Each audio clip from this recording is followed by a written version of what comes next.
Здравствуйте, товарищи, and welcome to a video log. It's been quite some time since I've done a video log, but a lot of you have requested this, and I'm more than happy to oblige. And that is a breakdown of the recent election, which has happened here in my home country of Canada. So a lot of people, especially in the States, have been interested in this, surprisingly interested in this. Usually Canadian politics kind of just goes by the wayside, I think, for most Americans, and generally speaking, around the entirety of the world. It's not exactly people's top of mind subject. So it's cool to have people interested in what's happening in this country. So I'm more than happy to, kind of break down this election.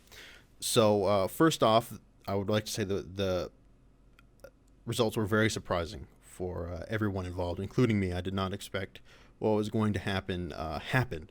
And I also want to say that I congratulate our new Prime Minister on his victory.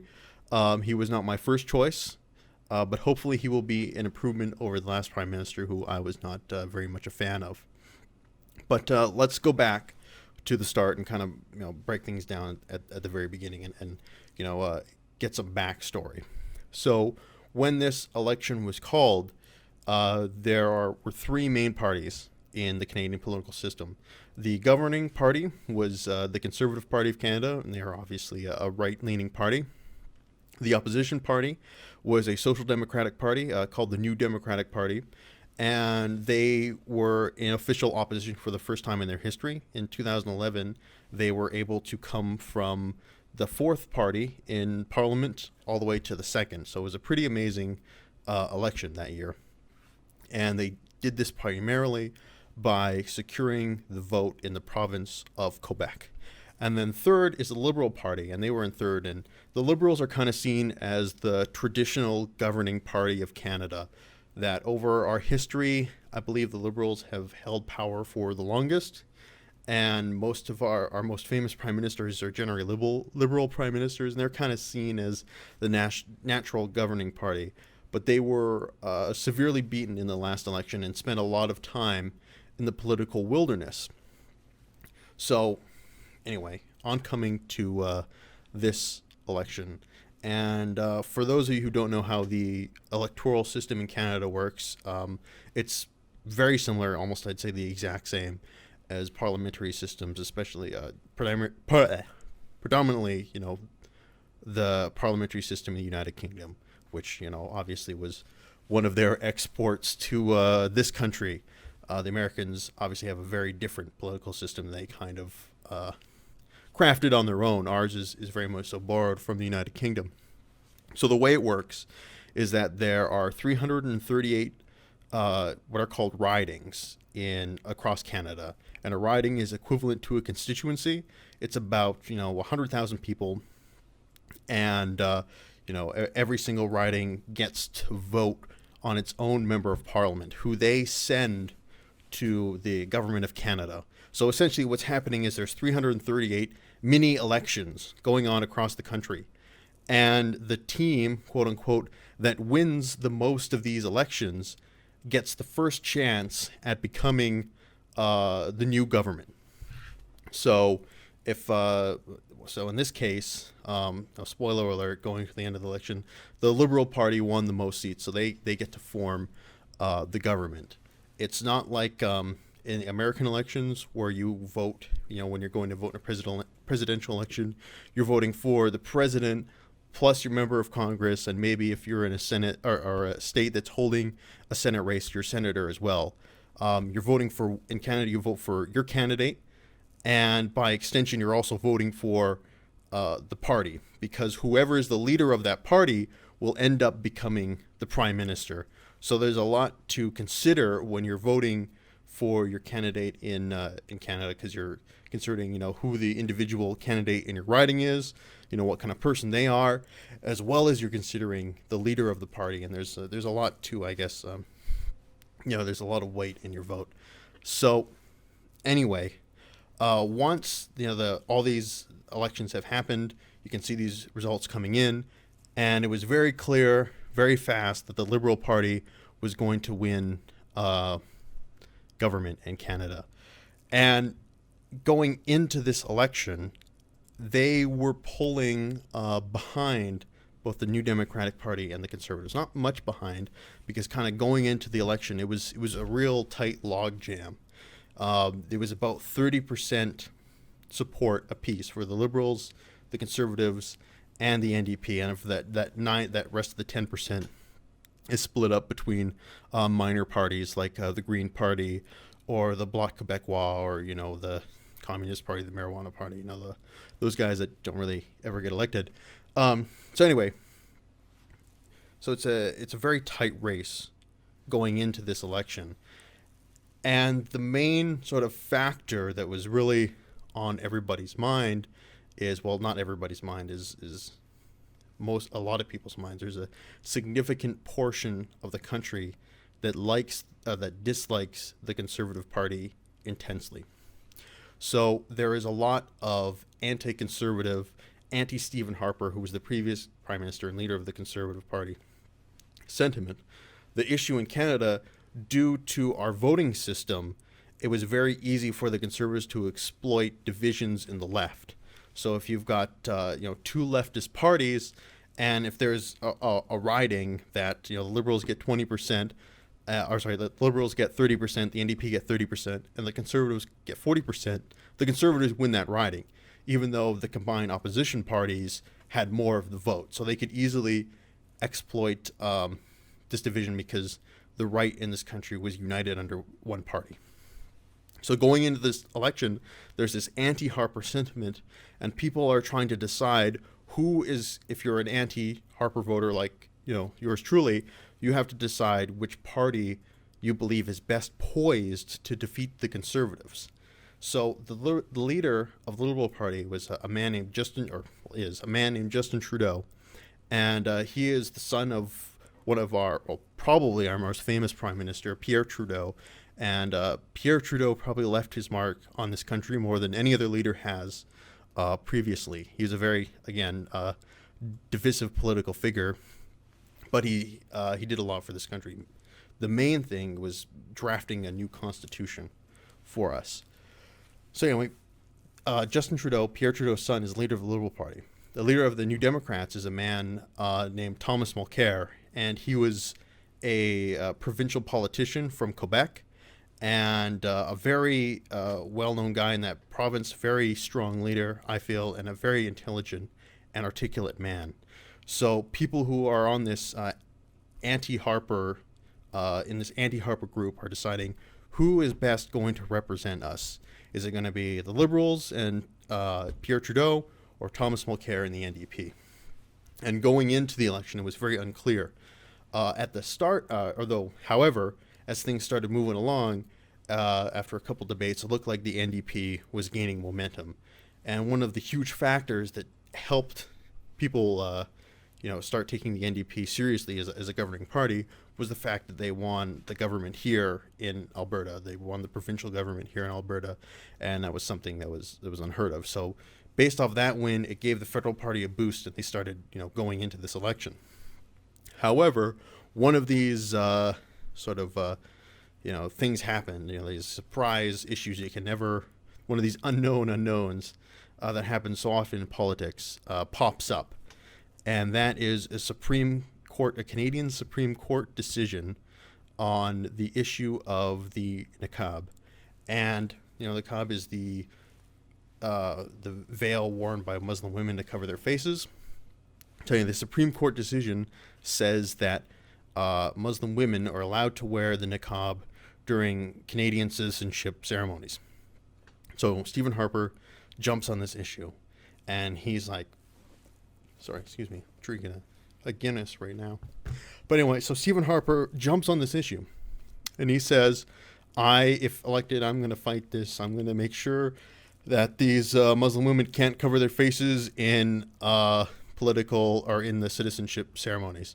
And to me, this is like the biggest non-issue that's ever graced our country. And one thing I like to think that Canadians are better at than, say, Americans is getting distracted by these non-issues, which are constantly brought up. And I guess that was proven wrong, because this ncab issue became the center for a while of the Canadian election. And it was this bizarre thing where everybody's talking about, and everybody is trying to come here and talk about what a tiny proportion of this country is going to do with their face for 2 seconds. And it's the perfect wedge issue because, forgive the pun, it's or forgive the pun, it's easy to wrap your head around, in the sense that you can get anybody who is very disengaged with politics to talk about this issue, and they'll have an opinion about this issue, and there's usually very two clear dividing lines. So it's an issue that is completely unimportant for the direction of their country. It doesn't matter at all, and it's distracting people from talking about issues like the economy, like foreign policy, like environmental issues. But they're all sitting here talking about the ncab because it's easy to talk about, it's easy to have an opinion about. And this issue played strongly in Stephen Harper's favor in one particular province of this country, and that is the province of Quebec, because the Quebecers are generally very proud of their national identity, and they were very against the idea of Muslim women being able to wear the niqab in the citizenship ceremony. So what this issue does is it completely undercuts the momentum of the New Democratic Party, because their power base, like I said, it is derived from Quebec, and this issue doesn't play very well in Quebec. So Thomas Mulcair is forced to take a stance on this issue, and he took the stance I would take on this issue, which is you're allowed to wear the niqab during the citizenship ceremony. And this didn't play well in Quebec, and all of a sudden it looks at the wheels for the NDP campaign just came off. They just they couldn't muster up an effective response to this, and all of a sudden, they start to lose momentum. And then it looks like the Conservatives are gaining momentum, and this starts to freak out the anti-Harper vote, and the idea that we might be stuck with yet another Conservative government because all of a sudden they're gaining in the polls, and because of the loss of momentum in the NDP campaign, a lot of these anti-Harper voters went hard for the Liberals, who looked like they had the momentum.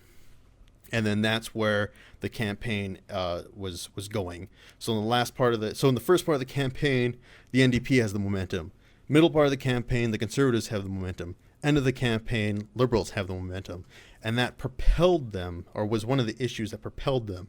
The main one, I think, but there are other things that I'm obviously going to describe in this video log. But this was the pivotal turning point of the election that knocked the NDP off their game and moved the anti-Harper votes, seeing that the NDP was losing momentum, to the Liberals, and that propelled them towards not just a minority government, but a majority government.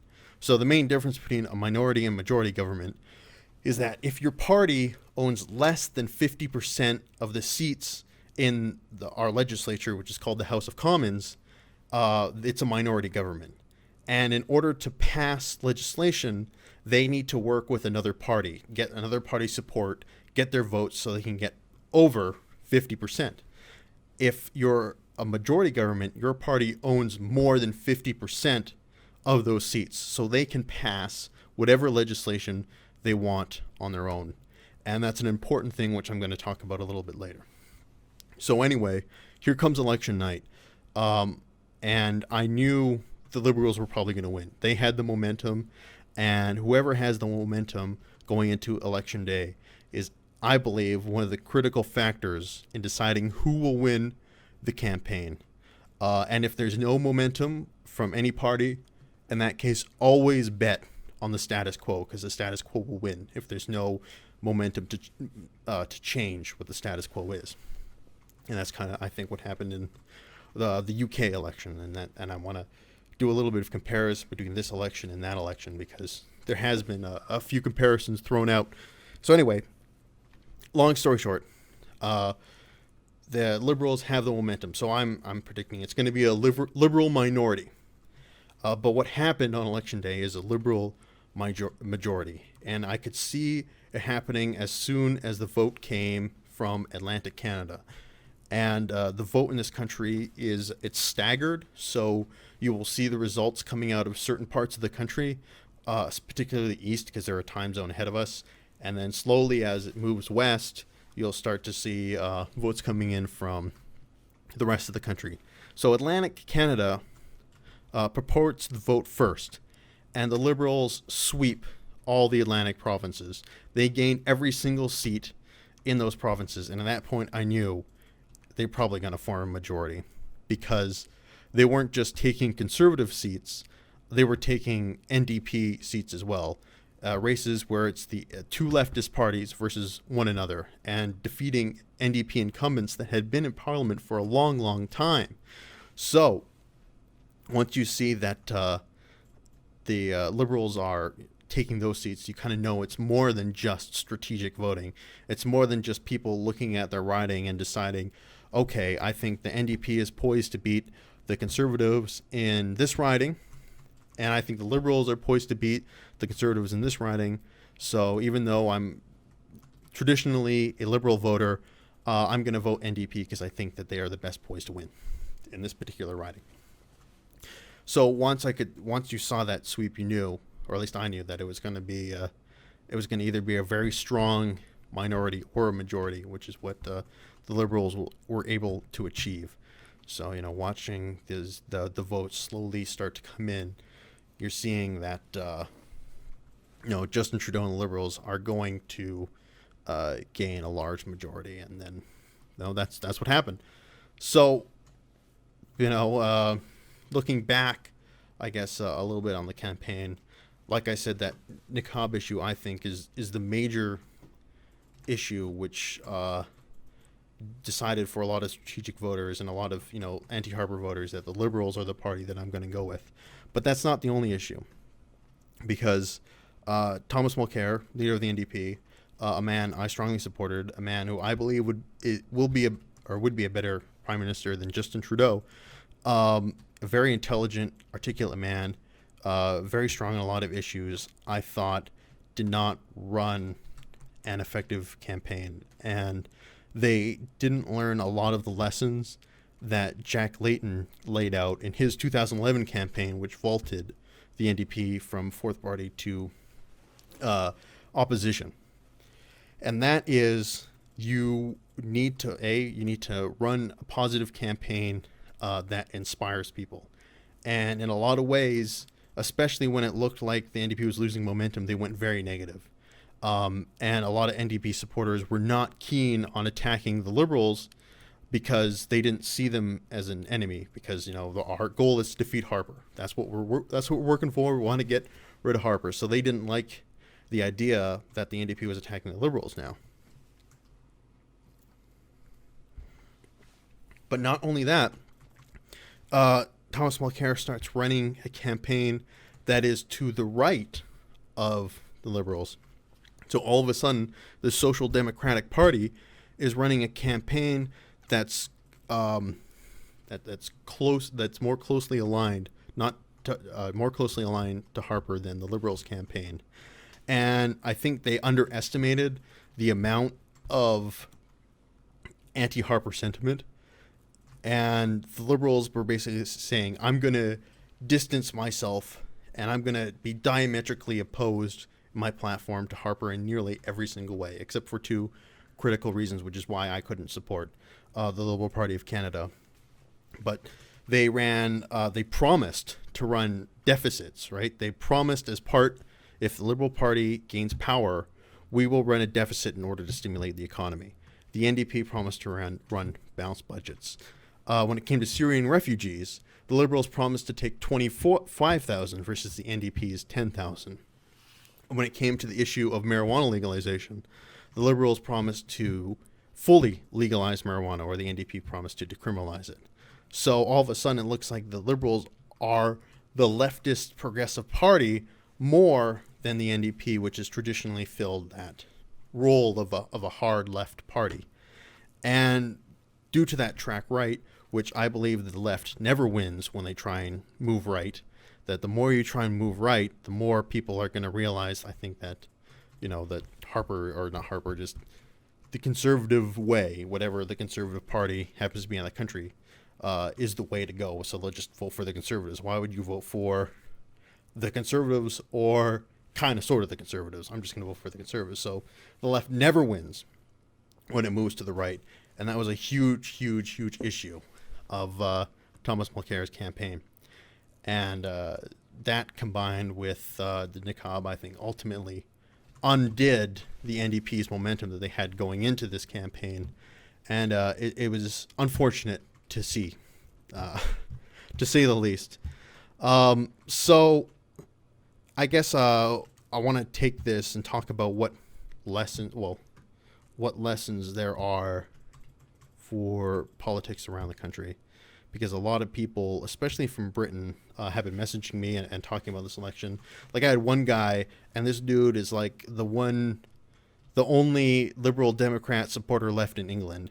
He's like, yeah, it shows that, this centrist Liberal Party can win across the world. It shows we're not dead. And I'm like, you don't understand, because part of the reason why the Liberals succeeded is because they outflanked the traditionally leftist party on the left. They moved farther left than the leftist party.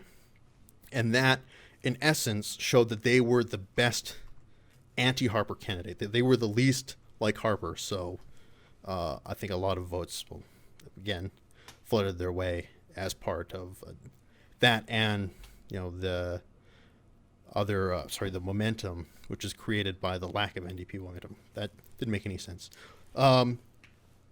So basically what I'm saying is that they didn't win because they ran a centrist campaign. They won because they ran a very leftist campaign. In fact, more left than what is traditionally considered to be the most left party in Canada. So it wasn't necessarily, I think, sort of this liberal centrist ideology that really won the day. But one of the huge things when you actually take apart this vote is the Liberals gained about 4 million votes from the previous election. But when you look at the Conservatives, they had the exact same total. They didn't gain. They lost about I think it was 40,000 votes, but for the most part, they had the exact same turnout. So everyone who voted Conservative the last time and delivered them a majority government went out and voted Conservative again. No one who voted Conservative last time changed their mind and voted for another party. The NDP lost about 1 million votes. So that means there was 3 million extra voters, and they all went to the Liberal Party. So a lot of, I remember, because this happened obviously very recently, so it's not like it's tough to remember. I was very heavily following the Labour leadership campaign and watching Jeremy Corbyn, kind of clean the place up. I'm a huge fan of JC. JC's my man. He's great. And part of his platform, part of his dialogue was saying, I'm going to increase the voter turnout, and I'm going to inspire more people who didn't vote to come and vote for us. And a lot of people were saying, no, that's not going to work. You have to convince these Tory voters to come and vote for you. And I don't believe that's how elections are won, especially for leftist parties. They're not won by you coming in and, twiddling your policies a little bit so you might be able to get those, kind of soft Tories onto your side. No, that's not how you win. You win by inspiring people. You win by engaging people. And I think that's what this campaign proved, that even though the Conservative Party got the exact same number of votes they did last time that delivered them a majority, a whole swath, 3 million additional voters came in and voted for the Liberal Party, which dictated them a majority. So what I'm trying to say is that Jeremy Corbyn's right, that if you can inspire people to come out and vote for your party, and whether or not he can do that, that's a different issue entirely, and we can have that conversation. But of all the Labour leadership campaign, or all the Labour leadership candidates, he was definitely the best poised to do that. So what I'm saying is that if he can inspire, let's say, because I was looking at the vote total, and the Labour got about, it was just under 10 million votes. It was like 9,700,000, and the Conservatives it was like just under, I think it was 11 million votes. So if Jeremy Corbyn can inspire 300 million extra British voters, Labour will win the next election, even if every single Tory voter votes the same.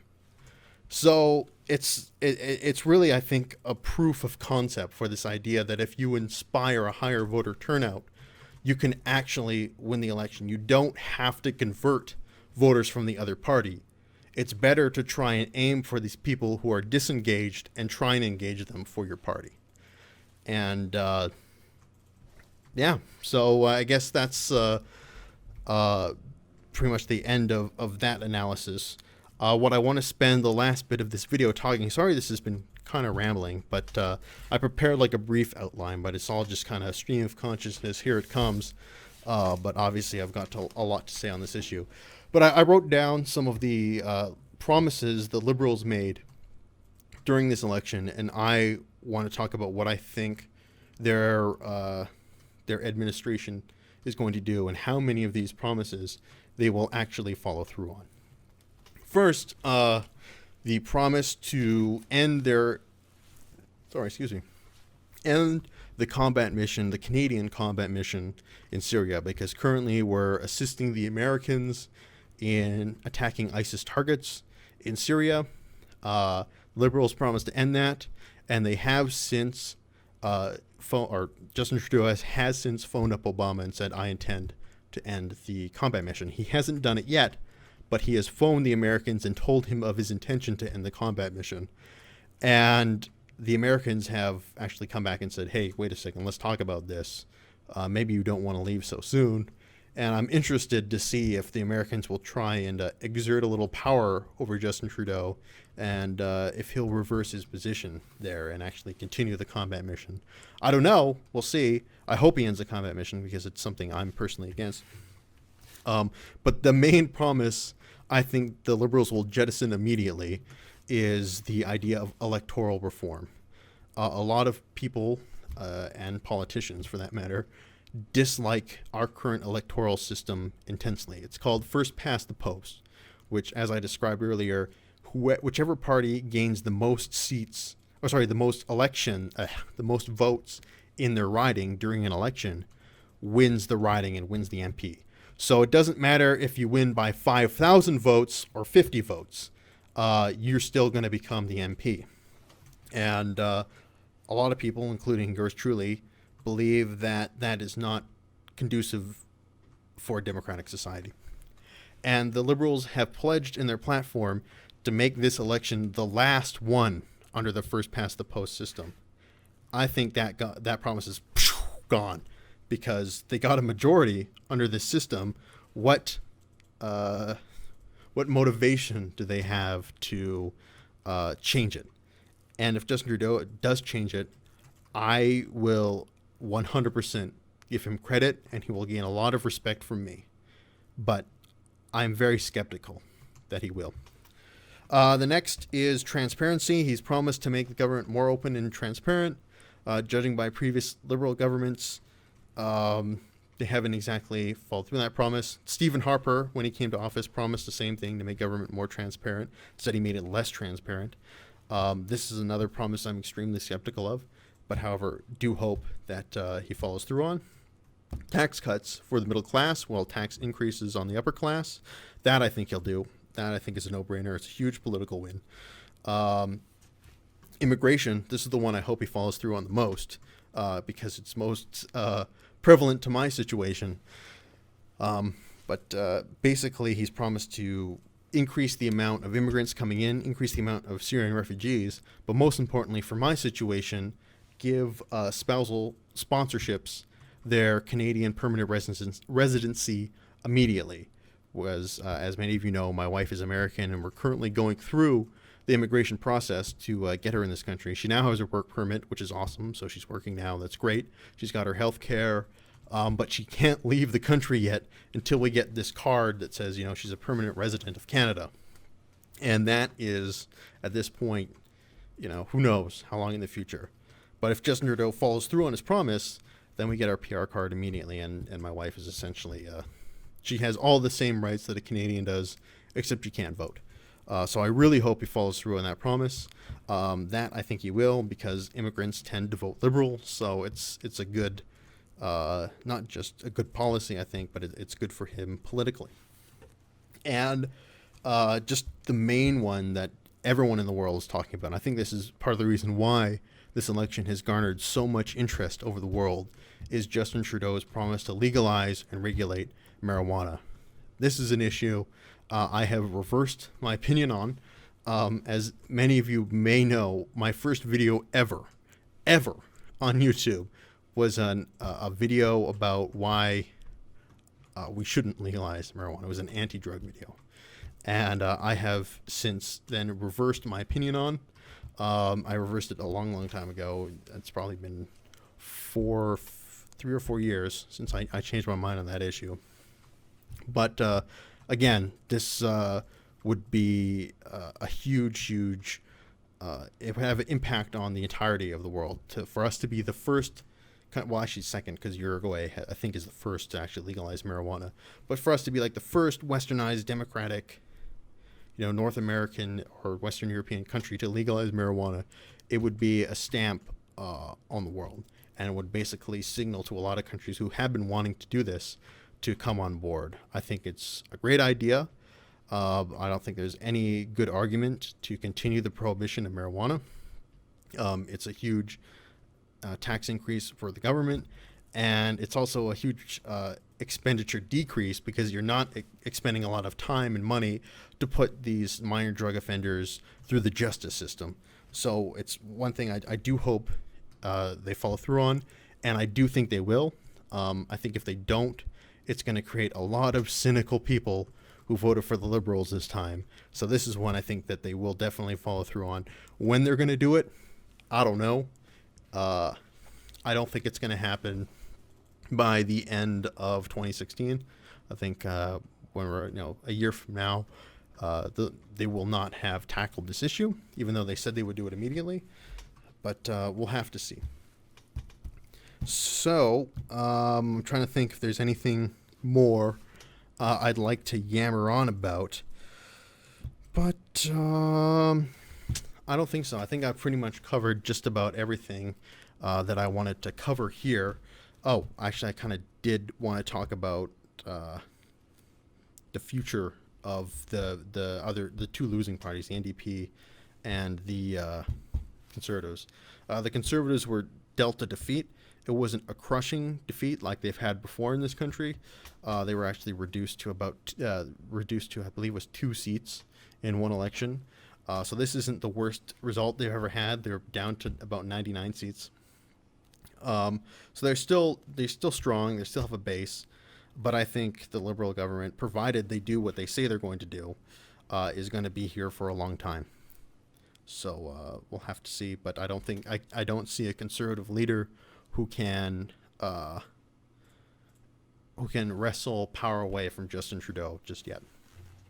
For the NDP, personally, I believe if Jack Layton were alive today, he would be Prime Minister right now. Unfortunately, he was taken away from us all too soon. It's like a Greek tragedy. He just reached his greatest achievement and died shortly thereafter. For the NDP, I think Thomas Mulcair, even though I support him, I think he has to go. I think they need to go back to their roots, who they used to be, a social democratic party, and I want them to keep the Liberals to hold their feet to the fire on a lot of these promises that they've made. That's one of the things that makes me fearful of a majority government, because in a majority government, the Prime Minister has a huge amount of power. People, especially in the United States, do not understand how much power the Prime Minister has in our system. In converse to the United States, the President actually does not have that much power. Right, electing the President, he can propose legislation, but he's got to work with Congress and the Senate to get it passed. And in this circumstance, You have someone like Obama, who has now a Republican Senate and Republican House of Representatives, and virtually cannot get anything done because he's going to have to get all these guys on board to try and pass legislation. So he is going to be barred at a lot of different turns. The Prime Minister, on the other hand, especially in a majority government, can pass any legislation he wants. All legislation in Canada has to come from the Prime Minister or his cabinet. In fact, it has to pass the House of Commons. If any legislation that is not, there are certain votes that you, non-confidence vote are what they're called, and these are usually reserved for votes on personal issues like gay marriage and like abortion.